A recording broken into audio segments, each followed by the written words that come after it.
एक बार की बात है। गांव में एक पवित्र व्यक्ति रहता था। वह हमेशा स्वर्ग और नरक के बारे में जानने के लिए उत्सुक रहता था। एक दिन पवित्र व्यक्ति भगवान से मिला। जब वह भगवान से मिला तो उसने पूछा, प्रभु, क्या आप मुझे बता सकते हैं कि स्वर्ग और नरक कैसा है? भगवान मुस्कुराए और उसे दूसरी दुनिया में ले गए। वहाँ वे दो दरवाजे के सामने खड़े थे। भगवान ने उसे जाने के लिए कहा और प्रत्येक दरवाजा के अंदर खुद जाकर देखने के लिए कहा। पवित्र व्यक्ति ने जाकर पहला दरवाज़ा खोला। वहाँ उसने एक बड़ी गोल मेज देखी जिसके चारों ओर लोग बैठे थे। मेज के बीच में स्वादिष्ट खीर का एक बड़ा बर्तन रखा था। वहाँ बैठे सभी लोगों के हाथों में बहुत लंबे चम्मच थे।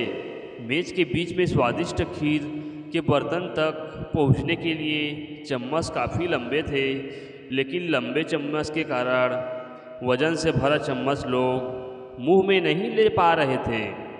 लंबे चम्मच की वजह से खाना ना खा पाने के कारण वे लोग दुबले पतले और बीमार लग रहे थे।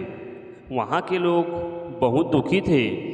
वहाँ पीड़ित लोगों के दुख को देखकर पवित्र व्यक्ति कांप उठे।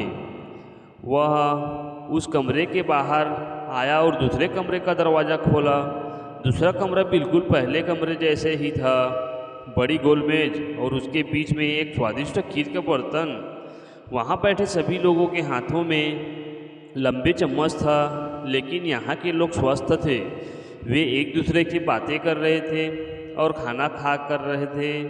पवित्र व्यक्ति यह देखकर प्रसन्न हुआ और उस कमरे से बाहर आ गया। फिर व्यक्ति भगवान के पास आ गया और कहा, मुझे समझ नहीं आया कि दोनों कमरे का ही एक जैसा है। फिर भी एक कमरा दुख से भरा और दूसरा सुख से भरा।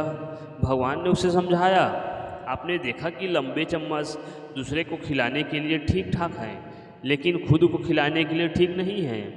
आप जिस कमरे में पहले गए थे वह नरक था। वहाँ के लोग लालची और केवल अपने बारे में सोचते हैं, दूसरे की मदद ही नहीं करता चाहते हैं, जिसके कारण वे अपना पेट नहीं भर पा रहे हैं और दुख झेल रहे हैं। और दूसरा कमरा स्वर्ग था। यह उन लोगों से भरा है जो एक दूसरे की परवाह करते हैं और प्यार करते हैं, एक दूसरे को उन लंबे चम्मच से खिलाते हैं जिससे वे स्वस्थ और सुखी रहते हैं। तो आज की इस वीडियो से हमें यह सीख मिलती है कि हमें दूसरों की मदद करनी चाहिए। तब तक के लिए धन्यवाद। मिलते हैं नेक्स्ट वीडियो में।